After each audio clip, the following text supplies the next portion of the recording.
In this video, we'll be looking at measurement for first grade. The TEKS are 1.7a, 1.7b, 1.7c, and 1.7d. We're going to start off with the kids having them measure with things like a string or ribbon in order to look at TEK 1.7a. The students are looking at the continuous nature of linear measurement, and how that kind of works is that when we look at a ruler, which the students in first grade are not using rulers, but when we look at a ruler, we have 1 inch, 2 inch, 3 inch, 4 inch, 5 inch, 6 inch, and so on. And they're all already pushed together. They're not looking at individual pieces like this, which is what they're going to look at in first grade, that these are one thing and one more thing and one more thing. So we're going to start out by measuring with something that is already a continuous piece of string, adding machine tape or something like that to show this continuous linear nature of measurement. So the kids could just walk around and measure different items around the classroom. The piece of paper is this long when I measure on the string. If I was measuring the block, then I could just put that the block was this long. But it's this continuous linear measurement that we have each of these individual inches coming together as one whole piece. We don't look at them as individual spots except for when we're counting. So that's kind of the beginning TEK about how we reinforce the continuous nature of linear measurement. We're going to use strings, we're going to use ribbon, you can use adding machine tape as well. So then the TEK 1.7b is sort of the how do we measure. So we're going to help the students learn how to measure using these different objects with a variety of different tools that they could use to do their measuring. So we're going to use just this pen as an example to show how the students are going to need to measure in first grade. So we're illustrating that the length of an object is the number of same size units that when laid end to end with no gaps or overlaps, and they reach from one end of the object to the other. That's how we measure length. That's what length measurement is. So we want to model as a teacher, depending on whatever tool we're using, that we're starting at the beginning. We're putting our tools end to end. And if we had more, we would have the perfect length there. But we would put them end to end with no gaps, no overlaps, so that the students could see this is how we measure to find the amount or how long this object is. So we have the pen and we've appropriately measured. As a teacher, we want to make sure that we measure the wrong way as well. So we have our cubes there, but if I were using the color tiles, I might start here. I'm still showing the students that everything is laid end to end. I'm using the exact same tool all the way across, but I could talk to them about what did I do wrong? What did I not do when I'm measuring the length of this pen? And hopefully the students can say, well, you didn't start at the beginning of the pen at the tip.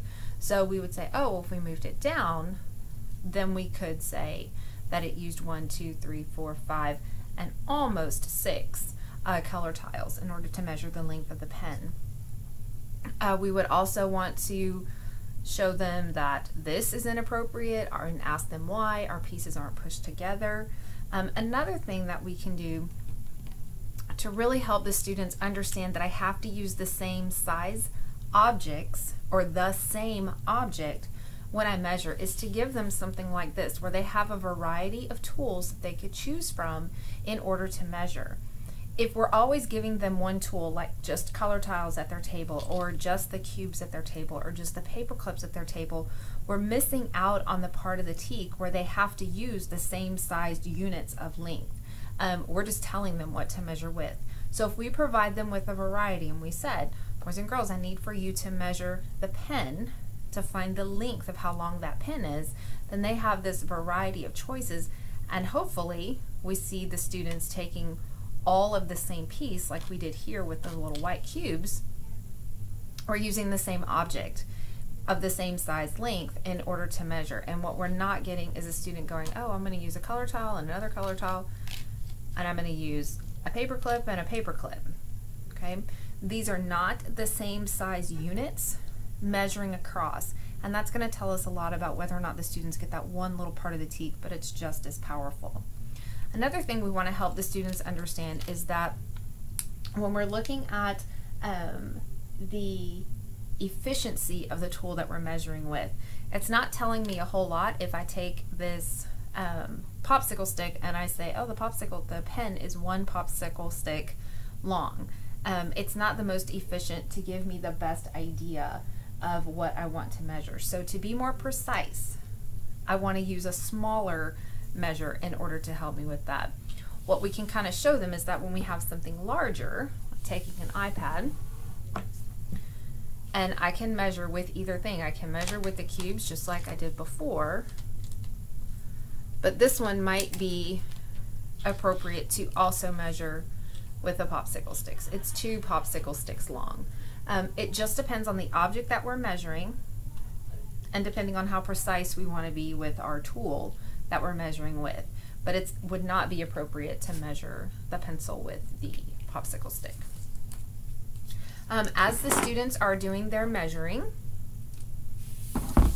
another part of the teak is that when I determine the length of the object, for example the pen, when I determine the length, I want to make sure that I'm writing the amount and the unit. 1, 2, 3, 4, 5, 6, 7, 8, 9.